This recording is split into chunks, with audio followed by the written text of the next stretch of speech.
Assalamualaikum warahmatullahi wabarakatuh. Welcome back to my YouTube channel. Kembali lagi di video saya. Gimana nih, sudah awal bulan Agustus, waktunya seperti biasa memasukkan uang ke dalam pos-posnya. Untuk anggaran sudah saya buat di video sebelumnya. Untuk anggaran belum banyak perubahan, tapi ada beberapa pos yang harus saya tambahkan. Oke, langsung saja mulai budget with me di bulan Agustus. Untuk monthly expenses totalnya masih belum banyak berubah, yaitu 3.187.500. Untuk weekly expensesnya di sini ada perubahan menjadi 2.375.000 rupiah, yaitu groceries saya tambahkan dari 1 juta menjadi 1.200.000 rupiah. Untuk emergency fund dan juga sinking fund masih sama dengan bulan sebelumnya, yaitu total 1.190.000 rupiah. Oke, langsung saja saya mau memasukkan uang ke dalam pos-posnya. Ini sudah ada dompet untuk penyimpanan weekly expenses saya. Oke, yang pertama di monthly expenses ada gaji bulanan ART sebesar 700.000 rupiah. Ini biasanya saya langsung masukkan untuk gaji harian ART sebesar 310.000 rupiah. Jadi totalnya menjadi 1.010.000 rupiah. Ini uangnya. Teman-teman, untuk pengeluaran seperti zakat, infak, sedekah, dan juga tabungan sengaja tidak saya share di pengeluaran operasional ini ya teman-teman, karena itu sifatnya pribadi.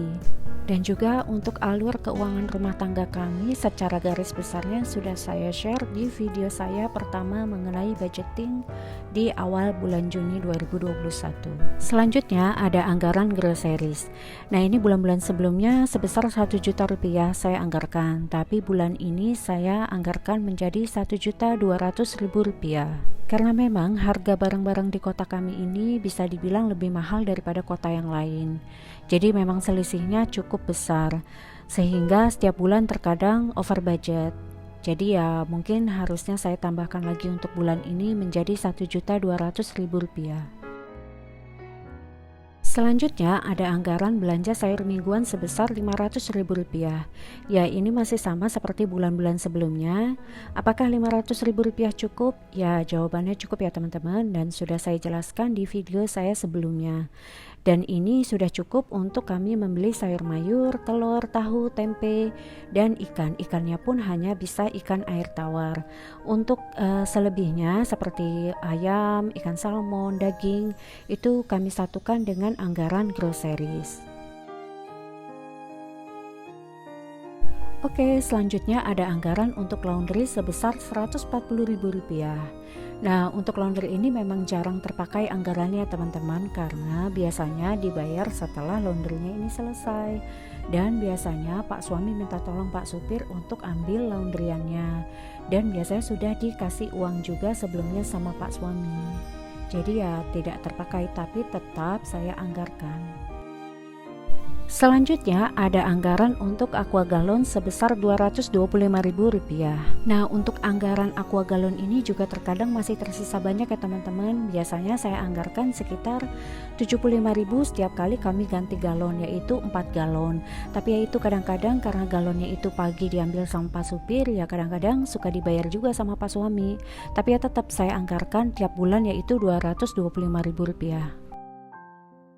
Oke, selanjutnya saya mau update untuk emergency fund dan juga sinking fundnya. Ini sudah ada catatannya dan juga bindernya. Yang pertama ada emergency fund, saya akan ambil 100.000 rupiah untuk emergency fund.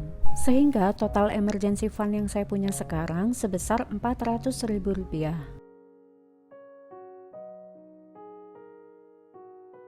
Selanjutnya di sinking fund ada kategori yang pertama yaitu health fund. Saya akan memasukkan anggarannya sebesar 100.000 rupiah. Nah, untuk health fund ini di bulan-bulan sebelumnya masih minus.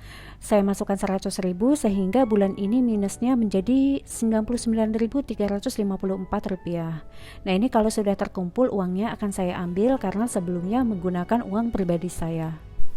Untuk kategori selanjutnya ada skincare fund, yaitu sebesar 100.000 rupiah. Oh ya, saya mau menjawab pertanyaan dari teman-teman, apakah dana 100.000 rupiah per bulan ini cukup untuk saya membeli skincare? Terlebih skincare saya kan juga menggunakan dokter kulit. Jadi di video saya sebelumnya sudah pernah saya jelaskan bahwa biaya sebenarnya saya untuk skincare rata-rata itu sekitar 1,5 juta rupiah per 3 bulan. Dan kebetulan di akhir Mei kemarin itu saya baru konsultasi dan juga beli skincare. Jadi ya karena saya juga jarang keluar rumah, saya jadi jarang pakai krim dengan rutin. Ya paling rutin saya cuma pakai krim malam aja. Nah jadinya ya masih awet krimnya gitu. Dan memang saya berencana kalau memang krim ini sudah habis, saya ingin ganti skincare saya ke produk lain. Karena posisi saya sering pindah-pindah keluar kota mengikuti suami dinas. Dan kebetulan skincare saya ini kliniknya hanya ada di kota-kota besar. Untuk kategori selanjutnya ada Holiday Fund sebesar Rp100.000.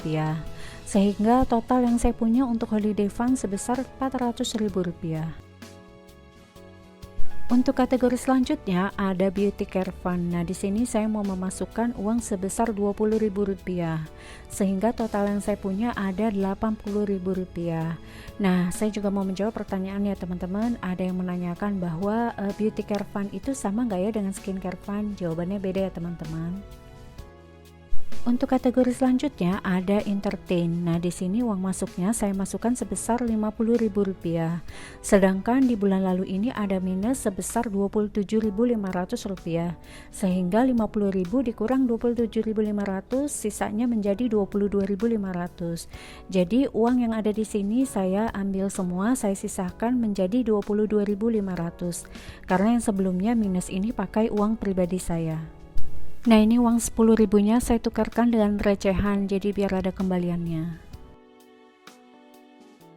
Dan ini uang 77.500-nya akan saya kembalikan ke rekening pribadi saya karena sebelumnya pakai uang pribadi saya. Kategori selanjutnya ada Groceries by Shopee. Nah ini akan saya masukkan sebesar Rp100.000 sehingga total sekarang menjadi Rp108.510. Kategori selanjutnya ada shopping fund. Nah, di sini saya akan masukkan sebesar Rp50.000. Untuk bulan sebelumnya ada minus sebesar Rp27.292.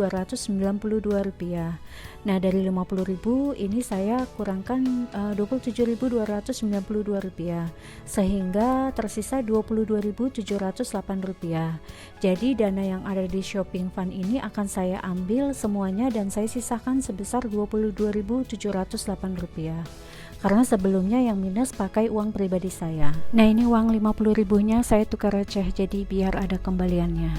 Untuk kategori selanjutnya ada gift fund. Nah ini akan saya masukkan uang sebesar Rp50.000. Nah untuk bulan sebelumnya saya ada minus sebesar Rp347.842. Sehingga bulan ini masih minus Rp247.842. Karena sudah saya masukkan Rp50.000-nya. Kategori selanjutnya ada Korsa Kanwil. Saya akan masukkan uang sebesar Rp100.000. Untuk bulan Juli lalu saya sudah ambil sebesar Rp200.000. Jadi untuk bulan Agustus ini balance-nya dimulai dari awal Rp100.000. Selanjutnya ada kategori school fund. Nah, di sini saya akan masukkan sebesar Rp200.000 sehingga balance-nya menjadi Rp600.000. Selanjutnya ada kategori miscellaneous. Nah ini akan saya masukkan sebesar Rp20.000. Untuk bulan sebelumnya ada minus sebesar Rp17.500. Sehingga Rp20.000 dikurang Rp17.500 menjadi Rp2.500. Jadi ini balance akhir untuk miscellaneous menjadi Rp2.500. Untuk Rp37.500-nya akan saya ambil karena sebelumnya pakai uang pribadi saya. Untuk kategori yang terakhir ada suami. Nah ini untuk sinking fund ulang tahun suami. Saya akan masukkan sebesar Rp200.000 sehingga balance-nya menjadi Rp400.000.